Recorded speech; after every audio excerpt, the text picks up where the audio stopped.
Coffee. When I think about coffee, the words that pop up in my head are morning, energy, boost, social, work, taste, and smell.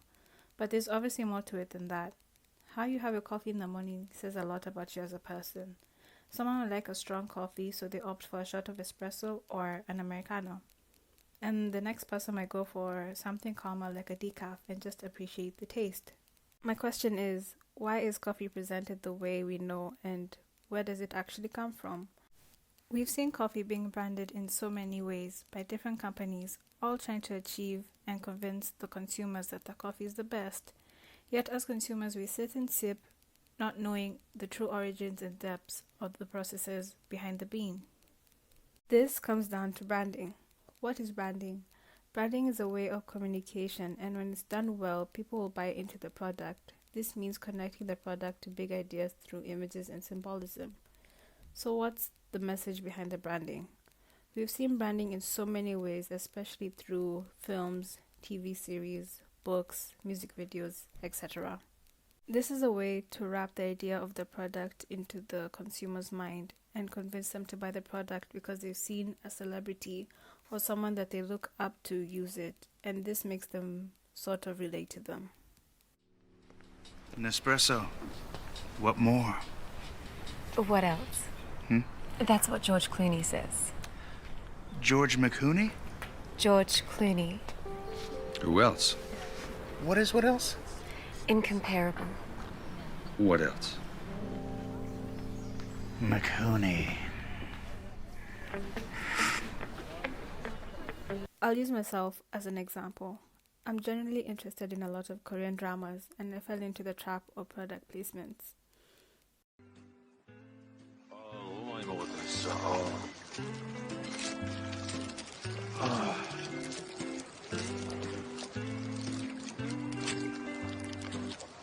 뭐야 얘? 커피 사탕. 아침에 정신 드는데 유연한 게 없어. 야, 그럼 주머니에 슈퍼 차렸어? 없는 게 없네. 어디 가는 건 다 있다. 맛있네. And just because of that, I saw the product in many of my favorite shows and I couldn't walk past it at the store. The use of branding is powerful, and this is why organizations invest so much money into it. Branding aims to get people not only to change their ideas about the product, but it also gets them to change their behaviors. So, if a product is more sustainable or eco-friendly, it makes the consumer feel better about the contribution to a better environment. As humans, we want to feel a sense of belonging or have a space where we can feel comfortable. This can be seen through goods purchased and the branding that goes with it. For example, you see someone walk out of Starbucks, you'd assume they spend more money for better quality coffee. So they might be in a higher class and give some certain appeal or vibe as to someone who walks out of Greg's with a coffee in their hand, which is known mainly for convenience and being cost-friendly. So essentially, branding helps form a sort of self-image. We know Starbucks is a well-known coffee company because it's built a name for itself with its branding as well as the aesthetics surrounded by it. But most people don't even know where and how it's sourced, as long as it makes a pretty Instagram picture and fits the aesthetic.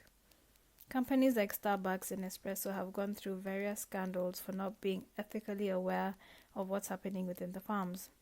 This just shows how organizations don't care about the farmers' well-being and labor rights, but only care about the product. For example, coffee farmers in Kenya are paid on average from 58p for each bucket of coffee they pick in a week. That adds up to £4.08. And in Guatemala, 10p goes to the supplier and the coffee pickers only get 1p in return from the organizations. That says a lot about the various companies and how they care so little about the process, but only about the product. Let's look back at the coffee branding and how it came to be what it is today. In the 1950s, coffee branding was very straight to the point and pushy and even downright sexist. Tiny flavor buds of real coffee, ready to burst instantly into that famous Maxwell House flavor. No coffee in any cup ever tasted so good before, left you so deeply satisfied. Nothing else is just as good. That's why more people buy Instant Maxwell House than any other coffee of any kind. So for coffee that's good to the very last drop, reach for the jar with the stars on top. Your coffee, sir. Thanks, beautiful. You're welcome. How can such a pretty wife make such bad coffee? I heard that. It must have been such a nice vacation. Did you ever see Larry looking so happy? Oh, honey, happiness is a vacation. Away from your coffee. And this made sure people got the point. Nowadays, the style is done in a more subtle and ethical manner, but the message is still clear. The evolution of how they became what we know today is especially prominent in the design and typography, be it on the ads, packaging, and signage. NewGen was created to be a sustainable coffee brand that gives back to the farmers that work hard to ensure quality taste in every cup. I wanted the brand to stand out and not blend in with the competitors and get lost in the shelf. So I visited various stores and analyzed the shelves and the competitors' designs to help me out with NewGen's. I also got in touch with an agriculturalist well versed in the world of coffee. So my name is Joseph Murithi. I am an agronomist. I've worked with the government of Kenya in the Ministry of Agriculture for the last 28 years. Just retired last year. I have worked in various capacities as an extension officer, and I've worked across various sectors. I have also worked with the private sector. Before I joined the ministry, I worked with Kirimiri Estate, which is a coffee estate, where we had about 600 acres of coffee. And I experienced a lot working with the coffee estate in 1991, 1993. It is labor intensive because there are a lot of activities in coffee. But per year, let's say per season, a farmer getting around, he spends about 50% of the earning in labor, and labor plus the other inputs, and then the 50% becomes the profit. So if a farmer is paid about 100 shillings per kilogram, so if a farmer is paid more than 100 shillings, he makes more profit. But since coffee is very expensive to the consumer, also that should be translated to the farmer.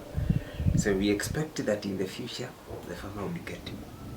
Because farmers here complain that if they can get about 150 shillings per kilogram of coffee, they will be able even to maintain the coffee to a very high standard. Yeah. The problem in coffee prices is the quality. If farmers were supported to produce high quality coffee, they would never make a loss. Yeah. And it can actually improve their livelihoods. Yes. Mostly, maybe I can say from experience that the big industries don't give back to the farm, because right here what we have is the cooperative, the cooperative movement, the coffee farmers cooperatives. What they do mainly is small things like training farmers to encourage them to do good things in coffee, the practices. But the big industry does not actually give tangible benefits to the farmer, because theirs is the benefit they get is the buying the coffee and paying the prices. For small scale farmers, I can say definitely there has not been giving back to the community. There's very little they have done. Why? Yes, because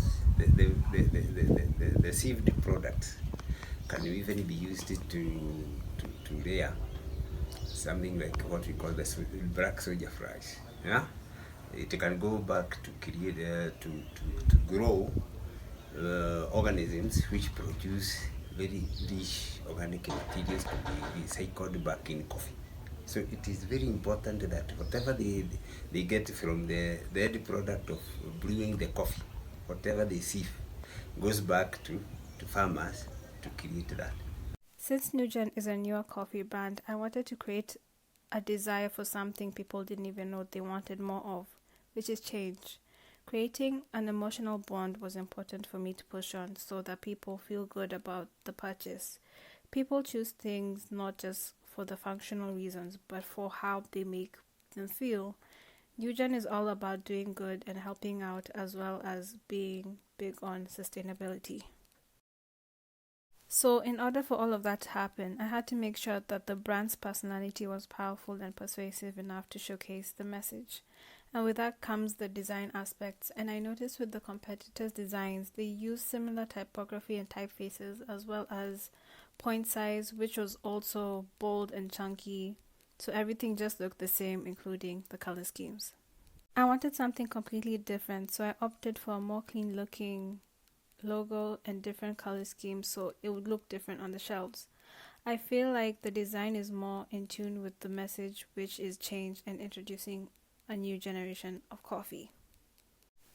When it comes down to the illustrations, it was difficult to find a style that matched well with the color scheme as well as the inspiration for the brand, which is nature. But once I found it, I stuck to it because it added more depth and it added something more appealing and unique.